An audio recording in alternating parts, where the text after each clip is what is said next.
And we are back, and we're going back in time a little bit, Matty, tonight. What do you Get the flux think? capacitor. Yep. 1.21. Oh, man.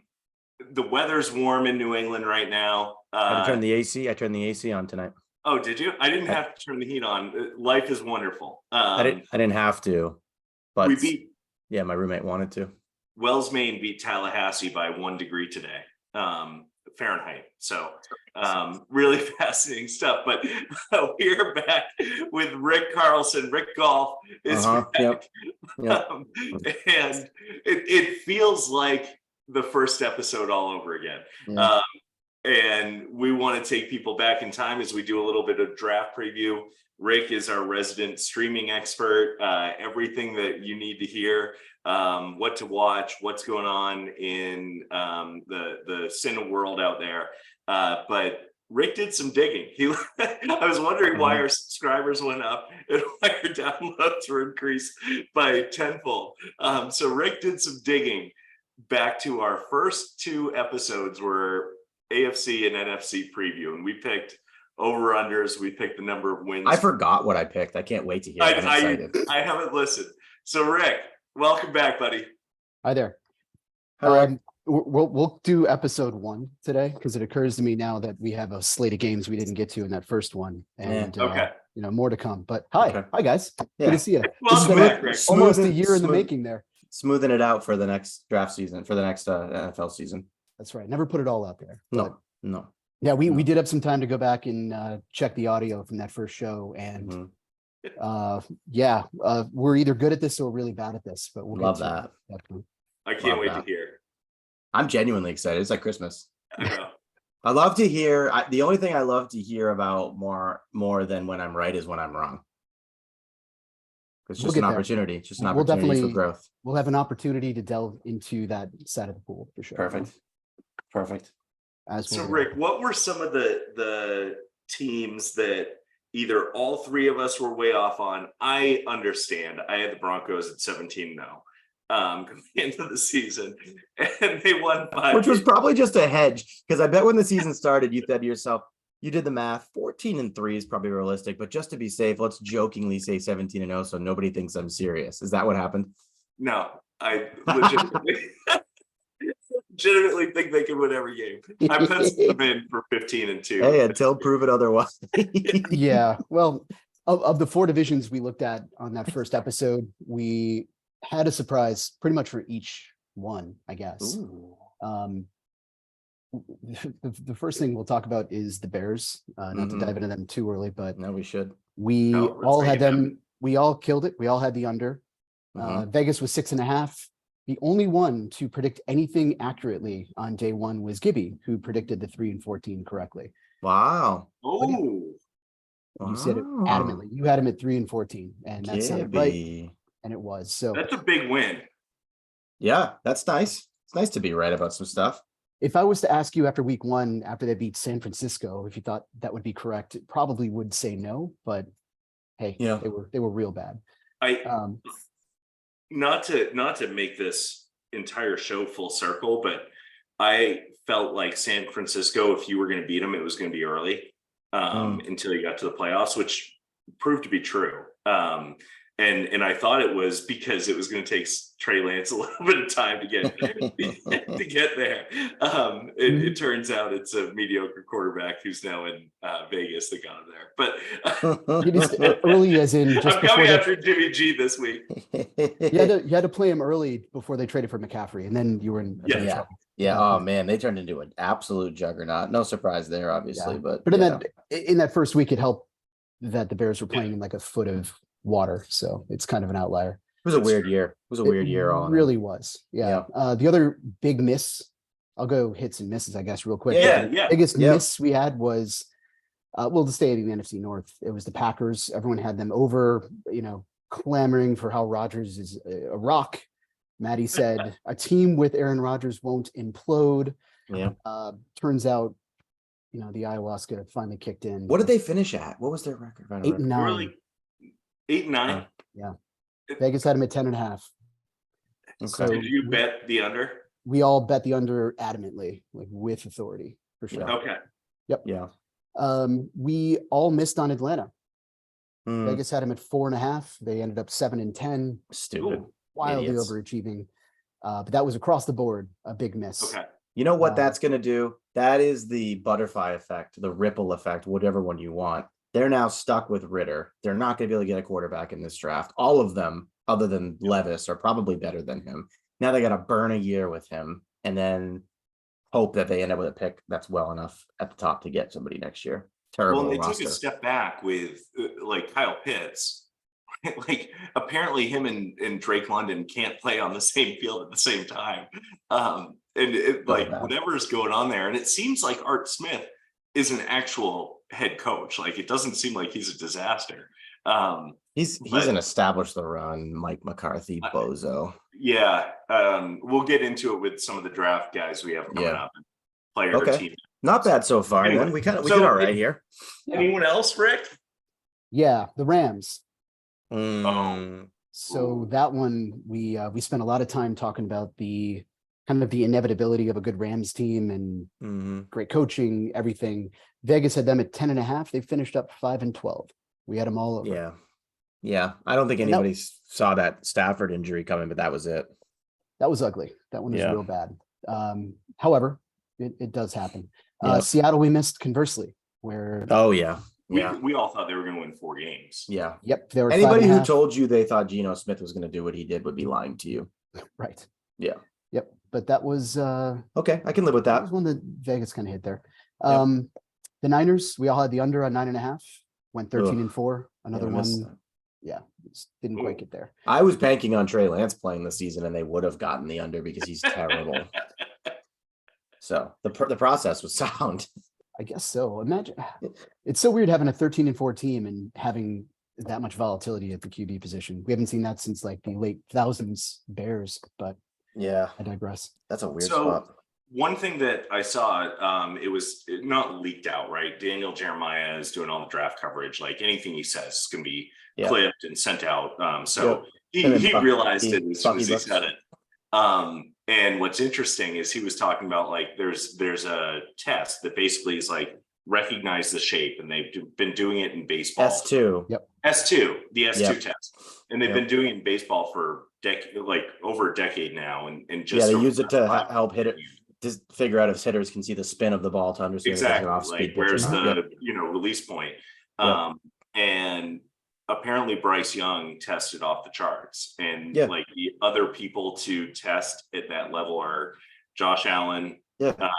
Mahomes, Drew course. Brees, and Brock Purdy was Yep. the number 1 tester last year. And so like so it's interesting. I'm wondering Oh. like how much of that is going to start to come out over Gibby. the And when are the Broncos going to start applying that same approach? Never. get us just Never. let's find a 6'6" quarterback. You know, that's go interesting. back So to that's basics.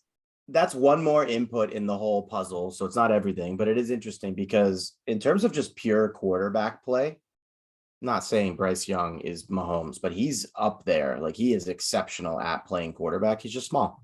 Yeah, I've Mhm. always, I said it, if he was 2-3 inches taller and 20 pounds heavier, we wouldn't even be having this conversation. It'd be 1-1 done. It'd be over because he's that Yeah. good at quarterback. So I could see that. That's interesting. He's like, so his upside is like a more athletic, high end Purdy. Yeah. My player comp for him was smaller but more elusive Drew Brees. Yeah, that's Or- good. I didn't like the Manziel comps because Manziel couldn't play quarterback. He never No. could. He was a running back. That's a bad comp. That's That's a a comp bad to comp. bad Bree- quarterback, but Breeze, I can get with. I think that's possible. Yeah. Mhm. Little Rex Grossman. Sexy Rex Easy. slipped it in, slipped it right in.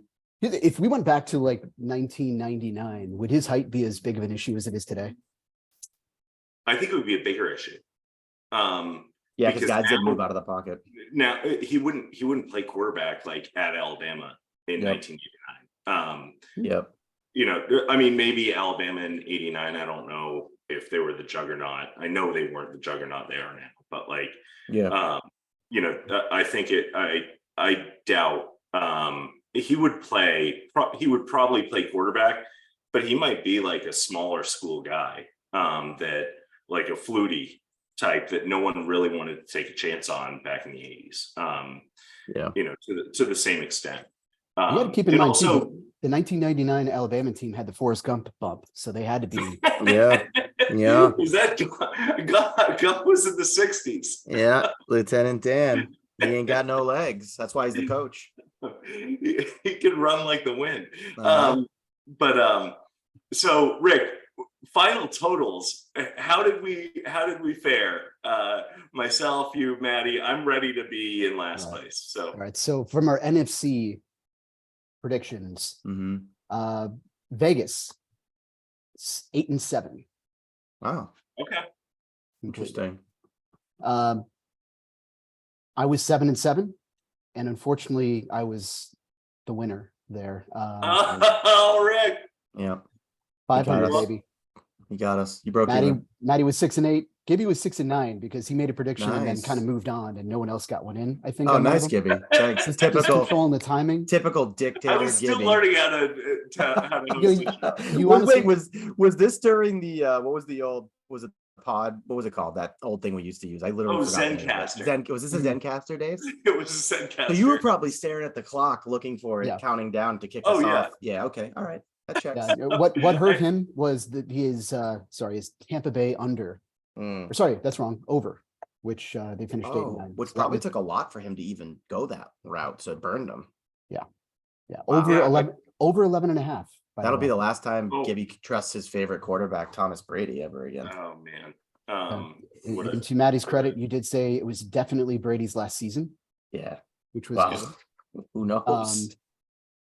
And just to close it out, MP and I basically predicted an Eagles Super Bowl win. That I do remember that. We were bullish on the Eagles. Oh yeah. Yeah. And we had them winning 13 games. They won Over under was like 8 or something, right? 8.5. 9.5. Yeah, we hammered it. There was a stretch, Rick. I want to go back to the AFC before we do draft day, because there was a stretch where you had like 7 teams with 13 wins in the AFC. Yeah, I need to go back and take a revisit on that one. I'll send it over. But So anyway, thank you, guests, for letting us walk down memory lane. That was for them. And lick our wounds a little bit. Matty and I have been talking about the draft a little bit offline here, and we wanted to play a little bit of a fun game here where Matt's going to go through top 10 teams, give a little insight there, and I'm going to try and pick the best fit. And this isn't a mock draft. No. This isn't where I think people are going to go. Rick's going to chime in with if I think, or he thinks I'm crazy, or if there's someone else that a team should consider too. And then we're going to dive in a little bit to the Bears and what to expect, what they've been up to this offseason. And we need to stream our lives off before the draft. So Rick's going to help us with some recommendations and talk a little bit about what everyone in America is talking about in succession right now. Was that a Guy Fieri slip when you said drive in instead of dive in? I was Yeah. thinking about it. Yeah.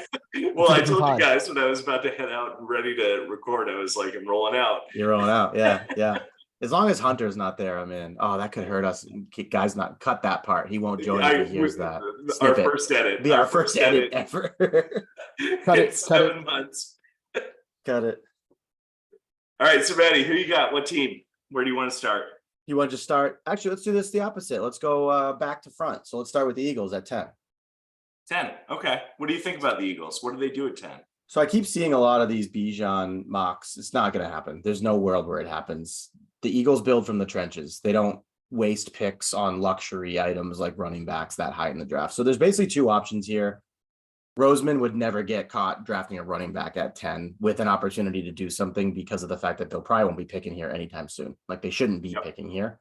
A lot of talk about them potentially trading back. I still think that's most likely. I think they'll trade back and stock some picks up because this is a deep draft where they like to build on the lines, which I think is where they need some help because they lost both their safeties and they lost some guys on the line and they lost some offensive linemen. So if they don't trade, Vegas and Dane Brugler both agree that they'll probably do something on the O-line.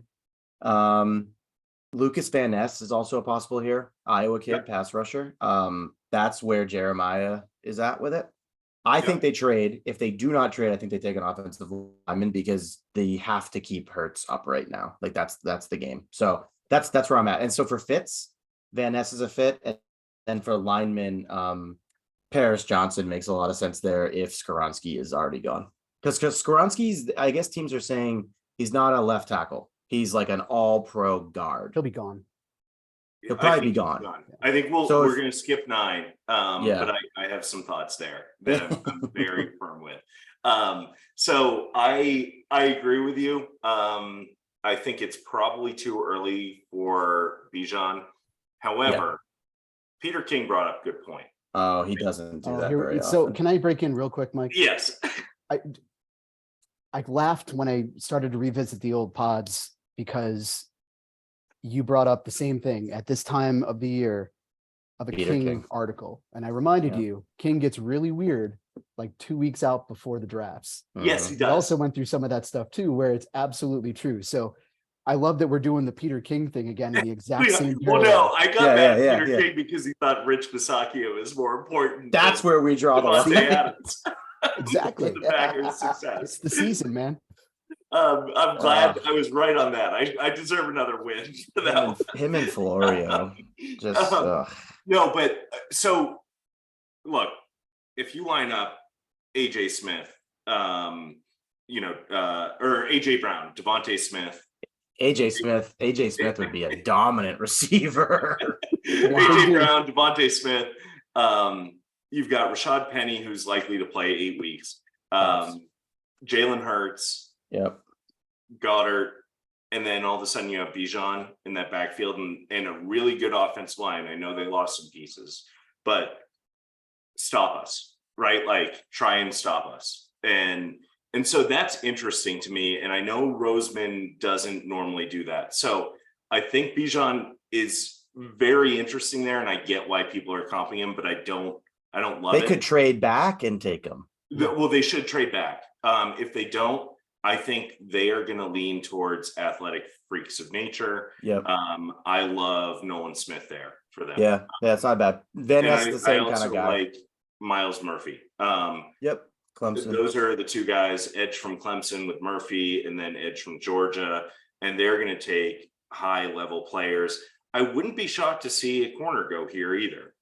There's a couple premium Murphy came back. They did, Gardner or Chauncey Gardner. I was going to call him Smith again. So, you got Smith on the brain. And so anyway, those are the guys that I've been thinking about for the Eagles. Let's skip 9. We're going to finish up with 9. 8. You got the Falcons. Tell me a little bit about what we should expect with the Falcons. Not a lot here. I don't know what they're doing. They seem committed to Ritter, but they're in a spot where they could potentially bump up a few picks and get a quarterback if they want to. It doesn't seem like they're all that motivated to do so. Vegas has them taking a defensive lineman. I don't think Carter falls this far, but there is a world where if the Seahawks stay where they are, we'll get to that in a minute, and they take somebody at that pick, it's probably going to be Anderson if he's available or Carter, who they seem to like. Carter and his agent canceled all their top 30 visits with any team that was outside the top 10. So either he's got the worst agent of all time, which I guess would be just below Lamar Jackson being his own agent, which is not going well for him, or they are sure that he's going to be good and those concerns don't matter because a lot of guys get drafted after like literally beating women. So like, I guess it's not that bad, quote unquote. So they seem to think it's okay. So he could fall there. I think he's an option. There's also a ton of smoke, and Rick isn't going to like this, and we've been talking about this lately. There's a ton of smoke around running back for them. The Vegas has it as their second most likely pick at that pick. So they are a Bijan spot for 2 reasons. One, they don't know what they're doing down there. The Falcons are a disaster. They don't know what they're doing, which means they would be likely to make that pick. And it will be such a waste. Like it'll just tie a bow on this awful last year they've had. Like go all in or go all out. So Bijan makes sense, but if not, I think they take one of the pass rushers. Take your pick if Carter's there, him, and if not, you might see like Wilson potentially. Well, I wonder too because they're not going to be competitive until they have a quarterback, right? Mm-hmm. Like And Yep. I think we can all agree, like, Ritter's not it. No. But how much leash does Art Smith have? Because that, and I don't know who their GM is, but do they? Fontenot? Well, I'll I look. think Keep you're going. right. Sorry. I think you're right. Like, and if they have the leash and they're like, Fontenot. okay, we're going to build up everything else, but Mhm. get ready for, the next year's quarterback. And there's Caleb Williams out of USC. There, Mhm. a few other guys. There's the UNC guy. And so I think it's like, okay, do we build up everything else and just take best player available, build up the offensive line? Gibby, I hate to cut you off, but this is pertinent. I just found out a little nugget about Fontenot that actually makes the Bijan stuff even more relevant. Oh, tell me. He comes from the Peyton tree. He was in New Orleans for 10 years. Oh, he's just trying to run the ball. So he's looking to get an explosive running back, Kamara type Well, to get that. Actually makes it even spicier now to me. it's a good thing he's already got that on the roster, Matty. I know. Well, hey, listen, the Thank problem you. is Algier. I've told you this. I like Algier. He's a good back. Algier's good. He's a great back. He's not But a you need carry two the running load. backs. You He's need a good, two but running you need backs. two. You need two. You just need two. It's not good for fantasy. I get it. It sucks. I got guys who are in the same boat, but it's like the proper way to build a team is to have two of those guys. It works really well. Yeah, if you're What looking about at the team offensive that line? Oh, sorry, Rick. I was going to just real quick, if you're going to look at this team, they're in a good position to say like best player available, but like an edge rusher is probably the most logical. But looking beyond that, they need some help at wide receiver too. Like they one guy essentially, and the rest goes. So it's one of those situations where do you want to give this quarterback that you're not quite sure of the most tools to use, or do you just kind of say let that work out and build the rest out of the best players available? So yeah, of course I have some personal stake in not having Bijan go there personally. However, you could see it. Wouldn't surprise me, as you said, they're a wild card at this point. And let's move on from them. Who cares about? Yeah, they're boring. I think boring. other guys to look at if they do go wide receiver, but there's not like a stud wide receiver. JSN, Jackson Smith. He's not an alpha. He's going to be great if he ends up in the right spot. But I like him playing like that.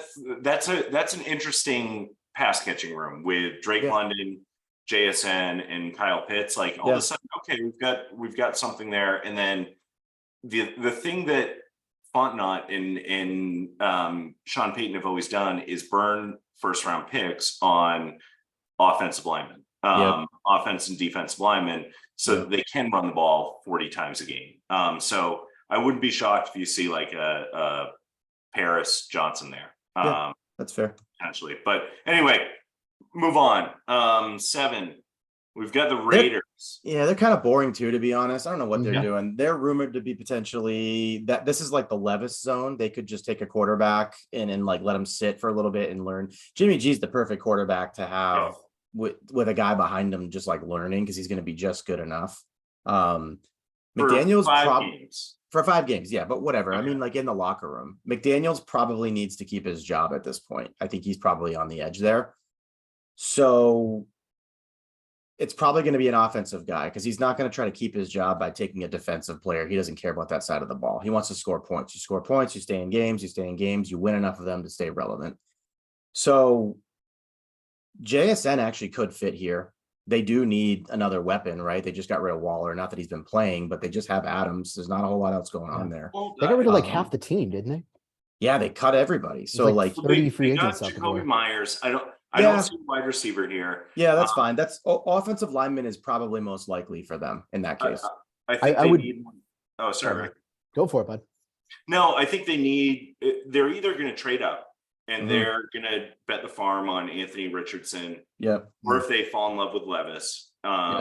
I mean, 3 is the obvious trade up spot with Arizona, right?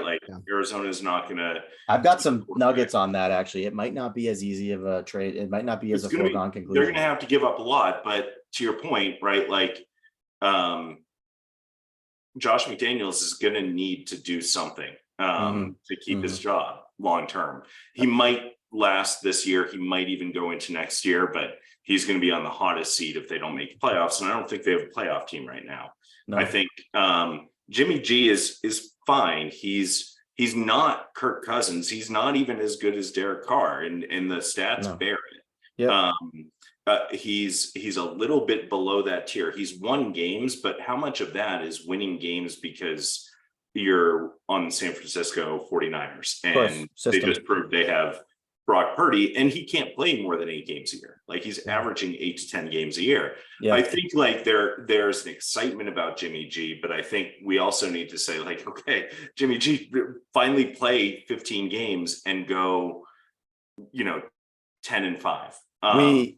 We've already committed too much time to Jimmy G. Sorry, I needed to go off. No, I'm not telling you to apologize. I'm just saying this is like for us to keep a mental note. Like, who the hell cares about this team? They're a disaster too. McDaniels is going to get fired. They're going to blow this pick. The team is going to be a disaster. They cut everybody. They kept Jacobs for some reason. No clue what they need. Bisaccia back. They need Bisaccia. It's all falling apart since Rich left. I'm pretty sure, guys, they don't have a starting cornerback. Yeah, that's why the other note I had is that if they were gonna go on that side of the ball, there are cornerbacks. They could take the best one here. They could take Witherspoon if they like Gonzalez better, or whatever. I think Witherspoon might be gone. All right, well, let's hear these next two teams, the Lions and Seahawks, are spicy. This is where it gets fun. And these two teams pretty much control the draft, them and the Texans. Agree. Christian Gonzalez makes perfect sense for big the Raiders. I love it. Like, if they picked him 7, if they stayed there, send it in. He's the type of guy that is going to be a free safety. 12 years into his career. After he's done being like top. He's not a travel across the formation guy. He's a shutdown aside guy. So I will say this about him. I like him. He's big, he's physical, et cetera, et cetera. Those guys tend to not be as effective as the guys who can travel around the formation like a Jalen Ramsey can. Because if you say he can only play one side of the field, the team is just going to scheme their best receivers away from that side of the field. I know it's not that easy, but it kind of is. So I worry about him. I would much rather take Witherspoon if it's me in that spot. Witherspoon is my number 1 corner. So you're going to go into the Lions. Rick, anything else on the Raiders before we move on from that terrible franchise? No, I honestly think it's going to be a corner. If you're talking about a coach trying to keep his job, you're not going to keep your job getting scored on 30 to 40 points a game, right? So they can manage, I think, what they got, but they're going to need some help on defense. So it's going to be a boring pick between the two guys you just talked about, probably. Yeah. So tell me about the Lions, Matty. So the Lions and Seahawks, like I said, don't belong here. Won't be picking here anytime soon again. The Lions are now on a good path. They're good. They have the trajectory. We'll get to the Seahawks in a minute. So the Lions can go one of two ways. They are being connected pretty heavily to that 3rd pick. They can get up to that 3rd pick very easily. It's a jump of 3 spots. They have tons of other capital. It wouldn't take very much. The Cardinals will probably still get whoever they wanted at that pick because the teams that are in between here are taking quarterbacks, and that's not what they want. So there's a real shot where I think they trade up to 3 and they take Richardson and they sit him for a year behind Goff. Goff has no guaranteed money next year. No matter what and I know we talked about this, Gibby, no matter what you think of him, he's not like elite enough of a quarterback. You could trade him to one of these teams that didn't catch one this year, and he could keep the ship moving. So I think that is the most likely scenario for them, is they make that deal because they have so much capital to burn. They don't figure to be picking here anywhere anytime soon. So I think that there's an aggressive move they could make. The other thing I think they could do, which I hope they don't, is stay where they are and take Levis. That would be kind of like middling to me, which is a disaster. So I think they're going to make a move for a quarterback because they don't have, they went heavy in free agency addressing the defense, specifically the back end. Yep.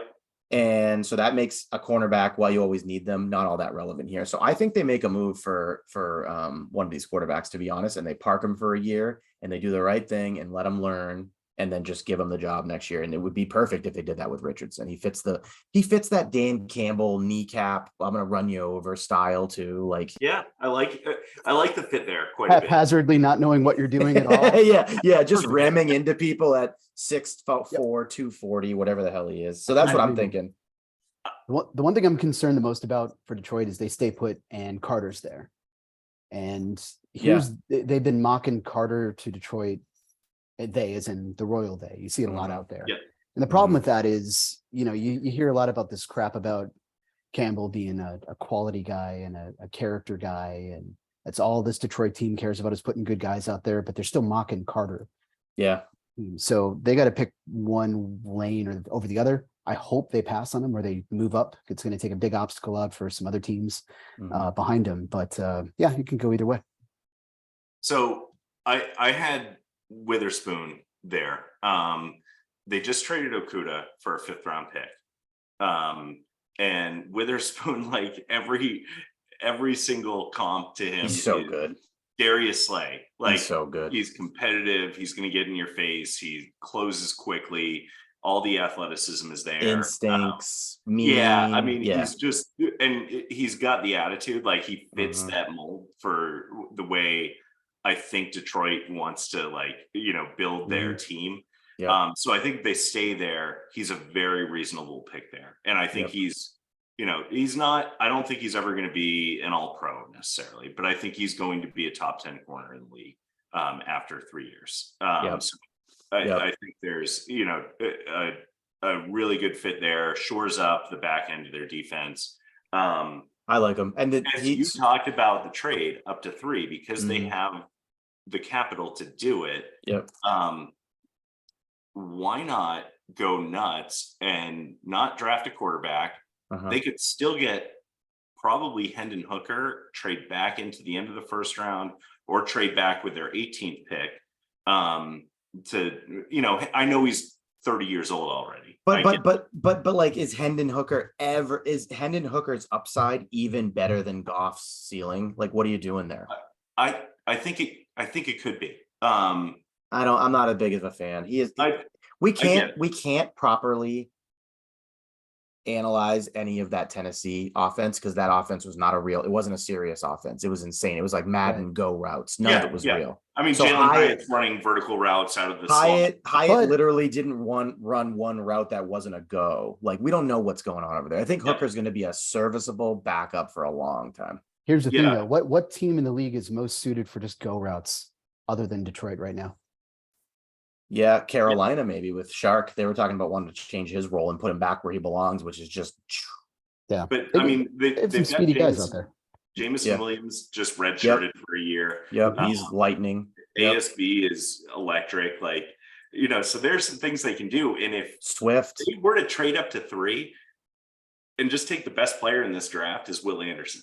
I think so. I mean, they have like 5 that's picks. Really interesting. And They then have him 5. and Aiden Hutchinson coming off the edge, like, you want to improve your defense and make life easy for your defensive backfield, like, go get Will Anderson and Aiden Hutchinson off the edge. I don't think Hutchinson's ever a superstar. I think his ceiling is like Ryan Kerrigan, which is really, really good. Like, really, really good. But I think Will Anderson's, like, potential to be mentioned in Defense Player of the Year type of. Yeah, he's a disruptor. Like, he doesn't win just one way. He's coached properly, comes from the right scheme, NFL ready. Yeah, but I mean, they have 5 picks in the first 81 picks. So if anyone's making a trade, they could literally package 6 and 55 and probably move up 3 spots. On paper, it makes sense. Practically having potentially to watch that combo twice a year. I hope. Yeah, that would be so good. For Rick's sake, we should just hope they don't go that route. Yeah. All right, so let's get to Seattle. Yep. Same thing. Same exact scenario as the Lions. They're trying to convince everybody that they're taking a quarterback by taking all those photos with them. It's a ruse. They're just trying to get someone to trade there. Somebody who can't afford what the Cardinals are asking. It's like, sneak up to the Seahawks. The problem is you're getting the 4th quarterback because the Colts are without any doubt taking one. We know that to be true. So I don't think they have anything there. I think they're just going to take Carter. They seem to be like super connected to him. They like him. Carroll's going to take best defender available. They hit on a lot of picks last year. They hit on like 5 or 6 of their draft picks. So their defense is in pretty good shape other than one spot, the defensive line. So Carter kind of fits a little bit, even though I know he's not an edge rusher. It's too early to take those guys like Murphy and Wilson here. I agree. They're just going to take Anderson or Carter, whoever's available to them, and they're going to move on. That's what it's going to be. I think Jalen Carter is the perfect fit for them. Plays like the Fletcher Cox role in Seattle, and brings that defense back to like, oh crap, this is a legitimate defense, because I think their offense takes a step back this year. Gino played over his head a little bit. Well, that's why they could be also a candidate to trade up, because they have $1 billion picks. Sorry, Gibby, I hate to have this conversation. I understand why they do. So they could even trade up potentially a little easier than the Lions to jump the Colts to get to that 3rd pick and take a quarterback as well. So everything I said about the Lions and Richardson fits here exactly. other than Geno Smith has guaranteed money next year and Jared Goff does not. Only difference. Scenario is the same otherwise. Colts. What are you thinking? They're taking a quarterback. They I think want they are too. people to think they're not for some reason. I know. But if they're taking a quarterback, it's 100% Richardson without any doubt. That's Shane Steichen literally made Hurts into what he was there with that offense and the way that he built that offense.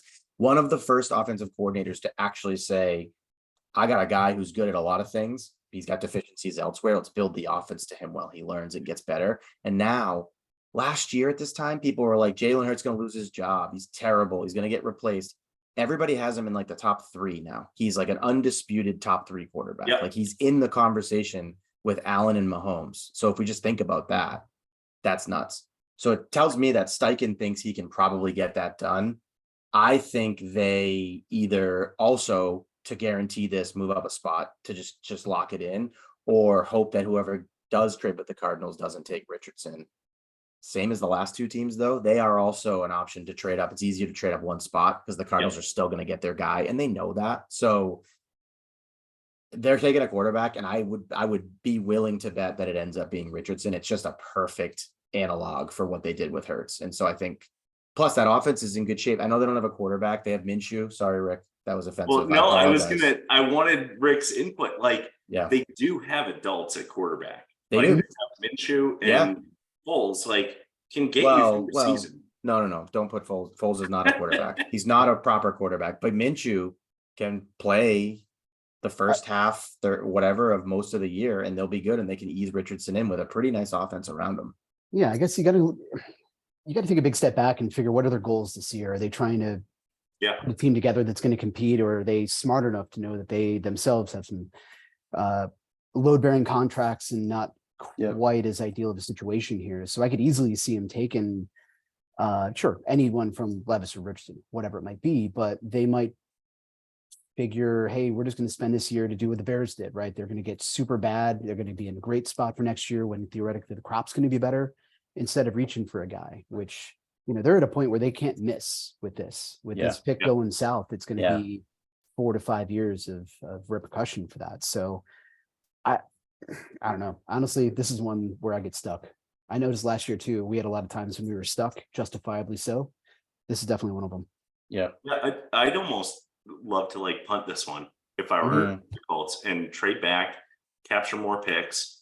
Not tank, but to a degree, tank and get up there for next year, but be in a position that the Lions and the Texans are in right now. Get out of cap hell and start to build up that war chest. This first round might be the longest first round of a draft we've seen. Everything's going to I feel like everything's going to go 14 of the 15 minutes. Everyone's going to be on the phone. It's going to be nuts. Richardson is the favorite to go either 3rd or 4th, by the way, right now. Yeah. So, wild.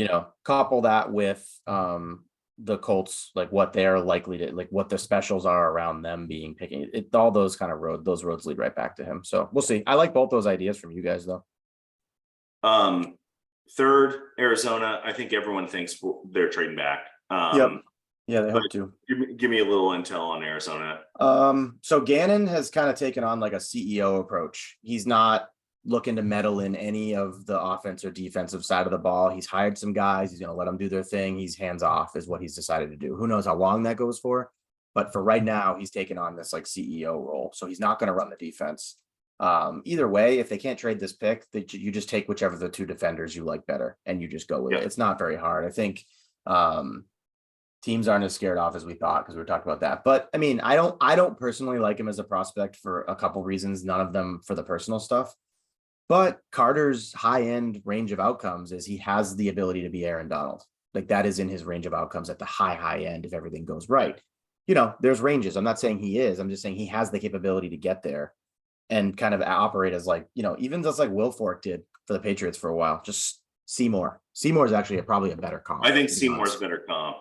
Just because of the size, right? Yep. Donald's a little bit shorter. Carter's has that imposing Seymour. They hired the Browns QB coach to run the offense, so there's no parallels there. I don't know. Look, if Will Anderson's sitting there Yeah. I have a hard time, unless you're getting a nice deal and a nice haul, justifying moving back. Yeah. They I should agree. stay. Like, Yep, what else are you I trying to agree. do? Yep. I love it. All right, Texans, what are they up to? So this one's been spicy. So Lance Zierlein, who I don't know if you follow, I'm Yep. sure you do, Gibby. Yeah, he's plugged in Texas. Everything going on in Texas, he's usually pretty spot on. Every draft, I think last year he called the Texans taking one of those defensive backs pretty early, and nobody else even had him in the draft. So it's everybody's kind of assumed all along that it's just Stroud or Young, take whichever one is left. Hearing a lot though that they might actually be a team that trades out of here because they have 12.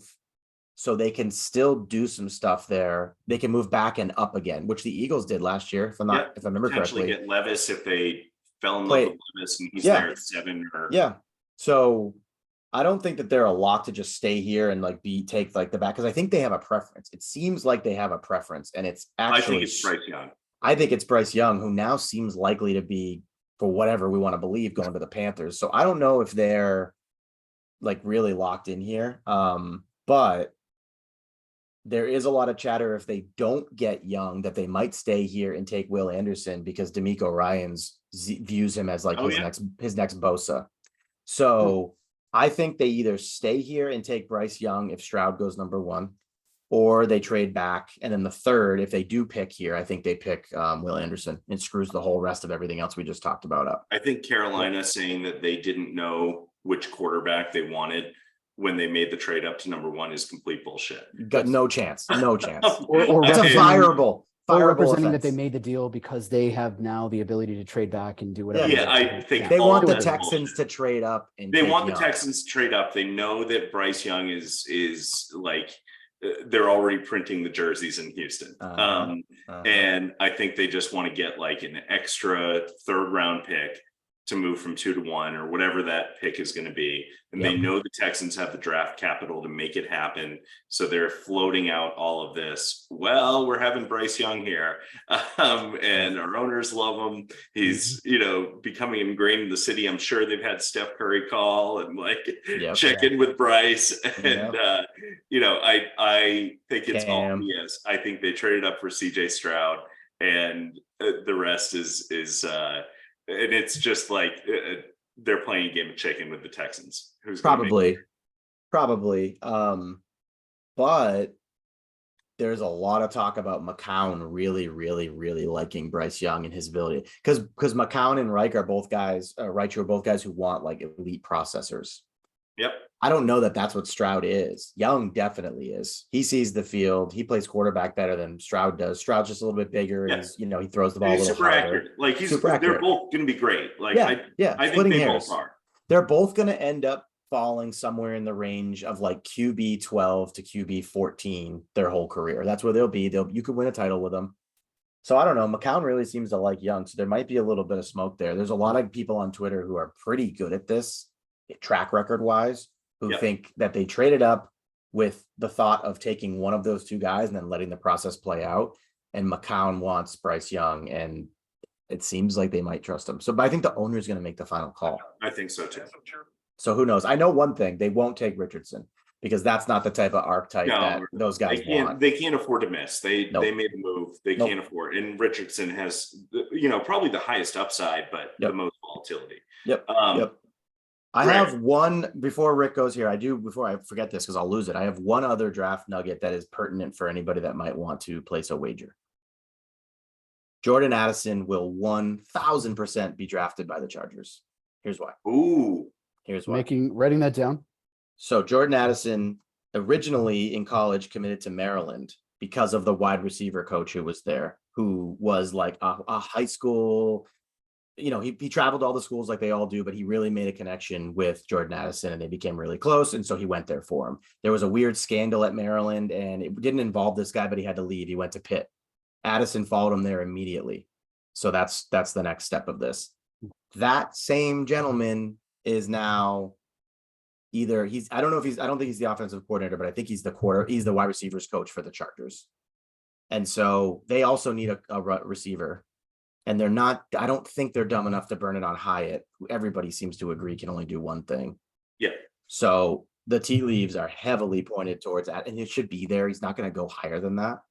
Chargers and Addison is my pick. I'm locking that in. I think that's going to be a So, guarantee. well, it was brought to you at Mock Draft 1.0. Oh, A couple weeks ago. that's right. Chargers is 21, Jordan Addison. Uh-huh.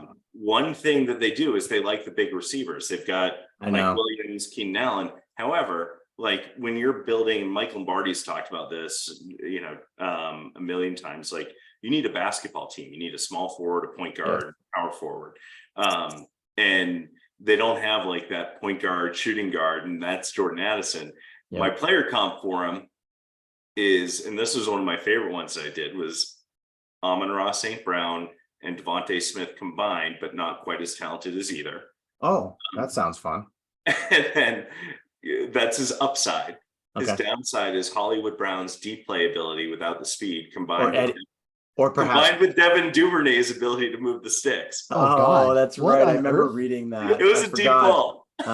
Deep. Oh, I God. forgot that you I was in a wrote dark that. place there, Rick. Wow. Oh man, you know what? He That's- went there though. I kind of want to jump on Madison or Madden and try to create that player. Yeah, I'm not I sure know. what that would look like. I know. The comp So, is the comp we is left- the comp is Deontay Johnson, Gibby. At the end of the day, you do need a tall quarterback, or sorry, a tall receiver when your quarterback's throwing it 2 or 3 feet over your head. No way, Rick. Rick, we're gonna have a whole episode dedicated to Herbert. We're gonna go there. So we left the Bears out on purpose. Rick, I think the perfect player team match, and this is my favorite team match in the top 10, Loves him. is Peter Skoronski. Loves him. Tackle out of Northwestern. I agree. I forgot the T in Western when I Mhm. typed it out. But Yep. I compared him to David Bakhtiari if he were a guard, Justin Oh. Pugh played tackle. I think he can play all 5 positions. I don't think there's a concern. And the Bears just need talent on the offensive line. Yeah. He can play left tackle. That might not be his best long-term fit. You get an elite Pro Bowl guard. How can that hurt you? I know. What are your thoughts? And is it Skoronski or do you have someone else in mind? No, so the kind of conventional thinking out here is seeing how everything shakes out. If Anderson or Carter are there, they're going to take Yep. it. Period. Full stop. The fun thing about Ryan Poles is he doesn't hold anything back. In Chicago, we've been so used to GMs that just don't talk or don't give anything away. Poles is out there on camera saying, here's what we're doing. He laid out the trade before it I happened. love it. He's like, here's what we're going to get. Here's Yeah. what we want. And here's, we're seeing how the sausage is made. So Yep. over recent years, we've had a little bit more insight into what direction they're going. But thanks to that, the conventional wisdom is Carter or Anderson, but they're not going to be there. I'm not sure Skoronski's going to be there. I'm not. In that case, you're talking about a Paris Johnson. You're talking about a Broderick Jones. I think even like Pipers with his crazy mocks out there putting like Darnell Wright to the Bears instead too. I saw that. Yeah, he's been steaming up. So yeah, he's getting hot. I'm not entirely sure why, but it's going to be certainly almost an offensive guy that's going to keep Fields, up and running. The trades they made and the acquisitions they've made have alleviated the need for some other things with that first pick, luckily. So you could even see them moving back at this point. They might say, look, that if Skoronski up the board, the difference between Johnson, Jones, and the guy we might have at 20 or whatever they get is going to be just fine with us with added capital. So I wouldn't, at this point, I'm even seeing him leaning out of that pick, given how urgently desperate people are going to be with all of the weirdness that we're going to see early on in the top 10 that we don't anticipate. So yeah, I mean, it's going to be best guy off the board on the offense, but probably 60-40, they're going to trade out either way. I picked up a tinfoil hat conspiracy theory from Daniel Jeremiah and Bucky Brooks on this. Man, I don't think they'll do it, but it's actually pretty interesting. They could, with all their capital, trade up, take a Richardson, reset the QB clock. If Fields ends up being great, perfect. You got a guy behind him that you can trade because there's precedent for that, right? Jimmy G, lots of guys who didn't play who got traded and teams still want to take a shot on them. But you buy yourself 2 years back of that rookie clock. And if Fields ends up not being great, you still can trade him for something, and then you've got his heir apparent there after that. I don't think it's very likely, but it is. Yeah. I think it's probably unlikely. That's It's not so likely. being in Chicago and hearing what people on the ground are saying compared to like kind of the national purview is it's night and day. It's totally different. I It's much agree more- with that, but Jeremiah and Bucky Brooks are two of the best. So that's why when they Oh, say of I'm kind course. of like, there's like Yeah. maybe 15% likelihood of this. But the tops. thing a lot of these guys don't realize is just how the Bears aren't one draft away. I mean, No, the Bears are no. Yeah. the Bears. They're literally 2 to 3 years away from being competitive at this Yeah. point. And there's going to be some years, this year they might, they're just looking for improvement. It's not going to be a good year, right? Yeah. The next year is really where things are expected to turn around. So the concept of resetting the quarterback clock to another 2 or 3 years doesn't really matter as much here. Yeah. Because you're still expecting to have that window open in 2 years anyway. So Yep. spending capital that you really desperately need on mass talent, It's a luxury they probably can't afford. It's absolutely too expensive. They just Yeah. need positions and talent at every point in the roster. So Yeah. it's pretty unlikely, but I get the argument. And if they were a lot better, I think there'd be much more juice. A in that year conversation. closer with a roster that's a year closer, kind of like the Eagles had. Yeah. Yeah, you're right. Or Yep. even like the 49ers when they went Yeah. for it, right? Like they're Yep. like, Mhm. we're going for it. We think Lance, we're not sure if they're right yet, but He hasn't even played and his value hasn't really I know, gone but- down. It's but crazy. it's like, I don't blame him for making that move. I still don't. no. Process was sound. The process was sound. The pick was wrong. Right. And but like even then, who are they going to draft instead? Yeah. Maybe Fields. Like Yeah, it would have been Fields. there, but Yep. they had Jimmy G and Mac. Like it wasn't, and we've already spent too much time. I know. What I love for the Bears is a trade down to like 19 with the Bucks. Stock The up. Bucks, if Will Levis or Richardson somehow falls, I don't think Richardson will fall to 9. No. But all of a sudden, okay, you've got 19. Maybe you can still get Darnell Wright and Yeah. get a really good right tackle who actually made Will Anderson look like he was average at Mhm. best, like a 3rd round pick. And you pick up a 2nd rounder and a 4th rounder for making that move. And the Bears just need, to your point, just to stockpile They picks. just But need bodies. Yeah, Yep. exactly. Talent, athletes.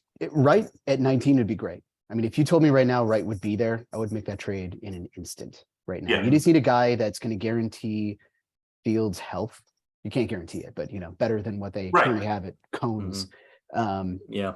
In order to get him through another year of development and in a way that he can Could also take a cornerback there if you wanted to stay there at 9. Get yourself a Certain. Gibby loves that doesn't come around every day. Yeah. Come There on. it is. I got him. Oh, That doesn't come around every day. Yeah. That you get the best quarterback who's ever lived. Ever to play the game. Him, Dion, Daryl Green. All right, Brutal. moving up the rails a little bit. Thank you Yeah. for geeking out with us over Yeah. the NFL draft. Rick, your life changed when you got back from the golf trip because you didn't have to ride in the cart with me for another 4 hours Uh-huh. and watch me hit miserable shots and let a one-handed man beat me. Look, I just hope we lived up to the Rick Golf moniker for You another year. did. think You so. did. You clinched think it for so. our team. Yeah. But you texted us after your life had changed. Succession was back. Yes. You don't need to spoil anything, but tell us what we should know about Succession this year. Is there anything different, storylines? I haven't tuned in yet, so I'm behind. I'm behind on the season. So give me a little bit of a taste of what to expect when I start to crank it up. When it comes to last seasons of an already kind of acclaimed show, this one is doing things that shows have never done before. Yep. On so many levels, from the function of the show when it comes to how it's shot. The dialogue is still it's better than ever. Everything that made you excited for this show to be back on the air, Yep. especially after last week. And we won't get into it because I don't want to genuinely, this would be the biggest ruining show ever for you. I want you to experience it Yeah. fresh. That'd be fresh. It isn't fresh. It isn't legal. It's rare to see an episode of a show, let alone a season, but one singular episode where you walk away and say everyone in this episode episode, should win an Emmy. Yeah. Easily. Like just it's I've never had a show like it. It's just incredible. It's always been a top 3 show for me before, and now it's just something that's gone way beyond that. So I look forward to, in a number of weeks down the road, being able to talk about it again and figure out what really set it apart from all these other flagship shows, from The Sopranos, The Wire to, I don't Is know. it up there for you? It's Yeah. top 3 show of all time. The episode It's this so past good. week Okay. was top 2, I think, of any episode I've ever watched on TV, without Oh, exception. wow. Okay. It's just doing things that we haven't seen. It was before. different. Yeah, it was just different. The feeling I had when I watched it, and this doesn't spoil anything, was just like, I've never seen it done this way. I've Yeah. never seen them approach telling this story that, because you know how it is, you get this many seasons in, the name of the show is Succession. Like there's something that's going to happen that changes ownership of something, right? Like things are going to happen. And the way that they go about doing it was not how I expected them to do it, but it was very easy to see how they got there. It was cool. It was fun. It's the most un-TV show. Like when you're in a room and something happens, or you're having a conversation with somebody, there's things that people do and ways that people act that are, for the most part, looked over, or TV or dramatized, I guess is a better word. So a lot of times the humanity of things doesn't really siphon through. Like The Red Wedding was a really cool episode of TV because it kind of had that hook to it. But you turn the TV off and you're like, wow, can you believe that happened?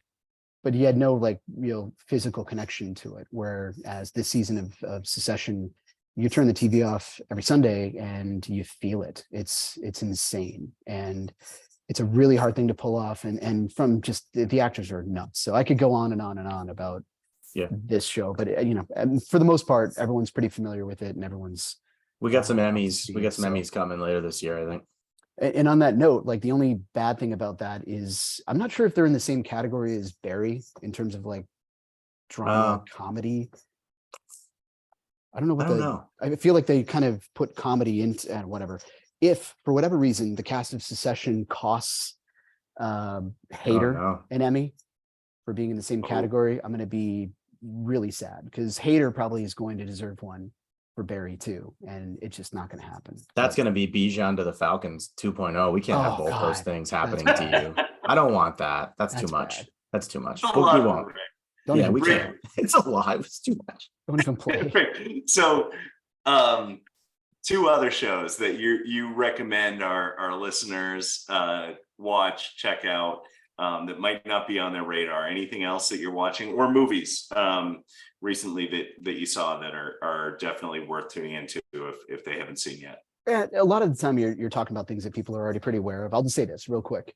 If you haven't started Barry, or if you haven't really gotten into it, do it, because the 4th season's about to come out, the last one, and it's going to be, I feel like it's going to be the same thing with Succession, where we're really excited for it, but it's going to be off the rails in terms of what you're going to get. The 3rd season was already one of my favorite of all time, and HBO is putting out a lot of really good stuff, I guess, at this point. So Barry, get into it if you haven't already. Otherwise, just look forward to it like the rest of us. The other weird one is Yellow Jackets on Showtime. What's that show about? They keep hammering me with it. Watch this. What's going on that show? It's like colloquially, it's known as Lost meets Lord of the Flies.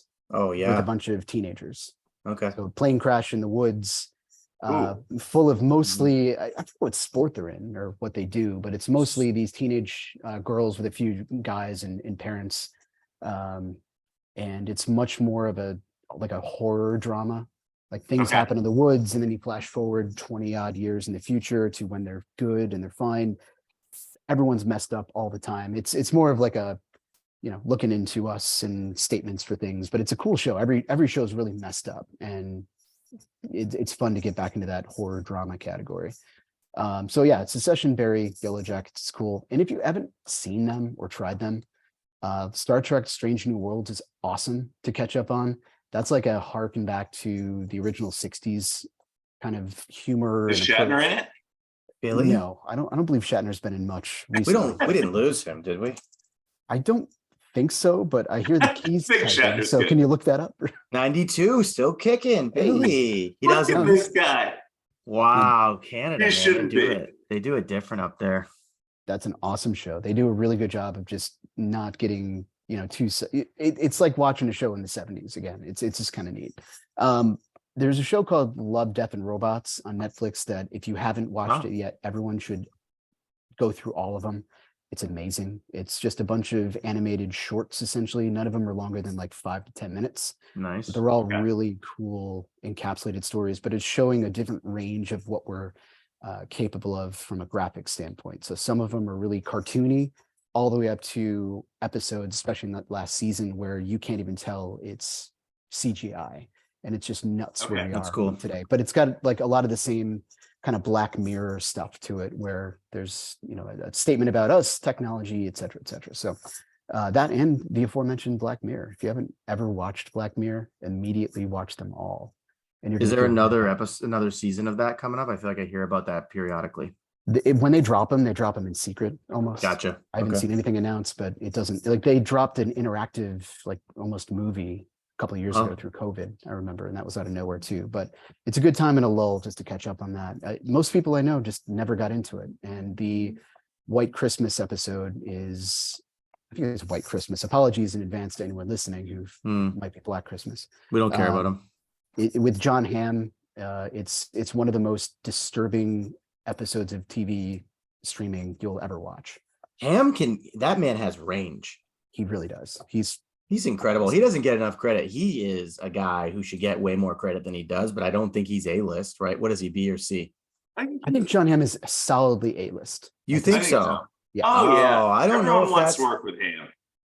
Okay, I guess I was thinking more from like the public perception, but I bet people love working with him. Yeah, I think Hollywood probably I think feels you're it. right. I think there's like people don't realize that he's an A-list, but then when you actually think of who are the A-list people, like you'd have a hard time getting through 10 to. Well, so think about this. Bateman is A-list. I think that's well known universally. I don't know that as many people that know Bateman is A-list know John Hamm. I don't know. I would say they all do. They should.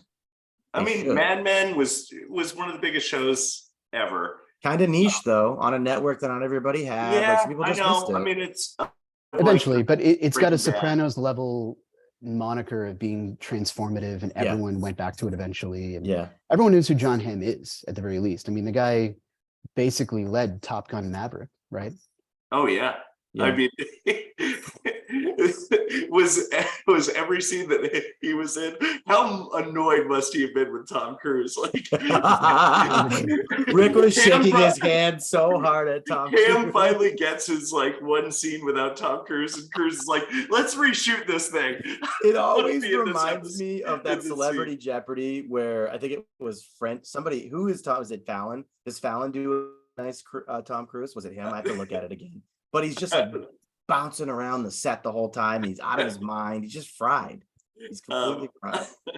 I love it. When is any news on like, is Euphoria coming back this summer and Stranger Things? Do you know anything about that?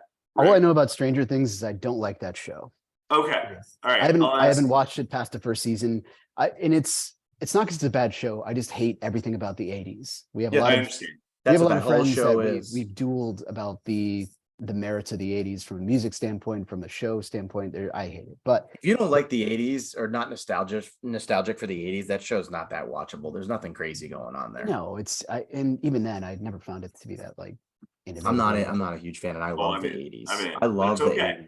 That's okay. Yeah. I'm respecting my guest here too. Yeah, we embrace the debate. What about Euphoria? Throw it at me. I think they're taping Euphoria right now. Okay. They wrapped it up or something like that. What about Outer Banks? Gibby loves Outer Banks too. He says, I'm not in Outer Banks. Could you tell me about Outer Banks? Yeah, he does. You know why? Because there's a little bit of Friday Night Lights in there. Just a tiny bit for him. It's just a little bit. All American has been off for like 3 weeks now. So we got to get back into All American. Tay Diggs died in All American. I know I'm giving spoilers. Not in real life. Okay. Just on the show. Okay. I mean, I've never seen it, so I wouldn't have known either way. That was tough to get over. Okay. Well, you just upset Rick. So I know. Thanks a lot. Unbelievable. Closing thought on shows that only I watch, but that's not only I watch. Bar Rescue. No, everybody watches that. Anybody with I a know. brain. Well, John Tapper, he's Future welcome on the guest. show anytime. Yep, future guest John So Taffer. 2 weeks ago, he rescued a bar and a marriage in Uh-huh. Loveland, Colorado. We gotta go. And the recon person started out just being Cortland Sutton, wide receiver for the Yeah. Denver Broncos. Mhm. And he brought in, and this was shot obviously a year ago, he brought in Bradley Chubb, Uh-huh. Justin Simmons, and Kareem Jackson. Yeah. They did not like their meals or the cocktails that He were gave made. him the business, didn't he? Oh, John Yeah. Taffer was not happy about it. So God, anyway, I love it. all of those guys are welcome on One Night in Pinehurst. Yeah, for sure. Yep. Simmons could be back in town anytime. He's not, I'm right down the street. I can get to BC in like 10, 15 minutes. Maybe he's there. We do it live. We'll figure it out. Zach Allen will show up. Sure. He makes One of these perfect days, you're going to grab Katie Nolan, right? Yeah, of course. Yeah. I mean, Yeah. once the restraining order is lifted, we'll make sure we get in there. Okay, I It's wasn't a sure group. when that paperwork. Yeah, was it's a getting group. filed, It's but- actually for all of us. So Okay. Mina's in there too. Rick, thank you. Thank you for enlightening us on our previous picks. Thanks for the Bears takes and also getting us prepped to catch up with Secession, to catch up with some of these other shows. Yeah, Yellow make Jackets. it a point to watch Barry. Succession Yeah, ASAP. get on it, because then we could just I'll get call on it. each other and talk about it. Mhm, Okay, yeah. I'm yeah. in. Sweet Count Valley me in. High. I'll get to work. Maddie, pleasure as always. Yep. Good Listeners, week. download, rate us. 5 stars only. Thank you, everyone. Have a Anything. great night. Thanks, guys. Appreciate it.